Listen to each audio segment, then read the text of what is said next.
Kaibigan,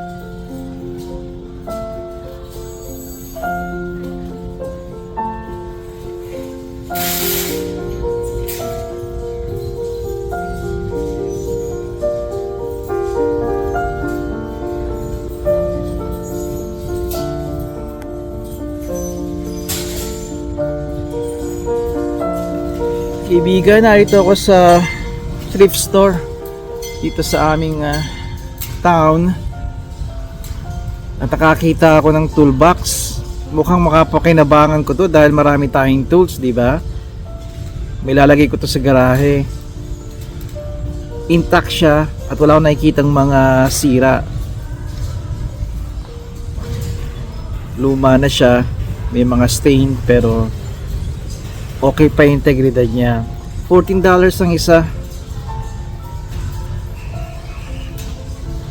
Identical sila.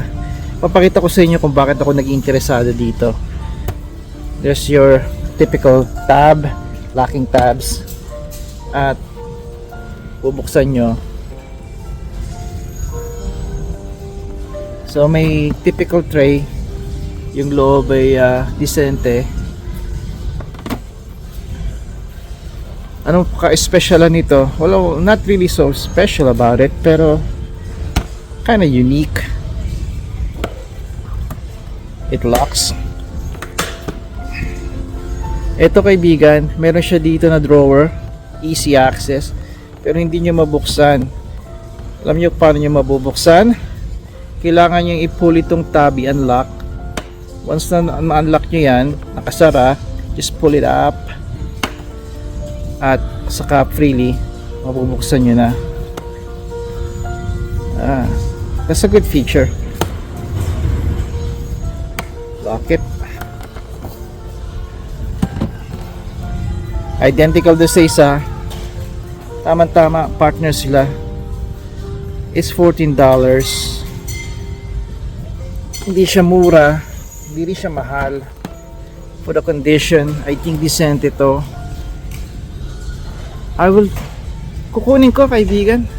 Marami akong may lalagay dito, even sa paghahardin natin, diba? Mga abubot, tali, even buto, pero hindi talaga buto ng mga halaman, pero hindi talaga doon tornilyo. Kung ano mang makita maayos sa inyo, lock it and secure. Alright, we'll get that. 14, that's 28 plus tax. We're looking about over 30 bucks. Okay na to.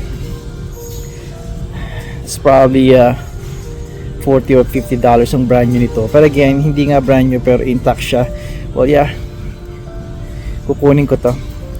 Kaibigan, pag-uusapan natin ng thrift store kung saan ang ibang mga Pilipino na nagbablog ay binanggit na ito. Nandito nang galing na sila sa thrift store. May kwento ako sa inyo tungkol dito. I think nabahagi ko na yun. Hindi ko lang matandaan kung anong mga videos. Dito ako minulat ni Lolo Tony nung unang dumating ako dito sa North America, kung paano makakatipid ka kung sa thrift store ka kukuha even sa damit. Ngunit ang damit, kailangan ninyo maging maingat. Tinuro niya sa akin ang mga dapat bilhin ditong damit at mga hindi dapat, tulad ng mga may stain at yung mga panloob na damit. Pag-usapan natin yan sa mga iba pang mga susunod kong video, pero sa ngayon, ano sa tingin niyo? Dalawa for 30 bucks. Di ba? Kukunin ko na, kukuha na ako ng cart. Kaibigan, hanggang sa muli, padayon.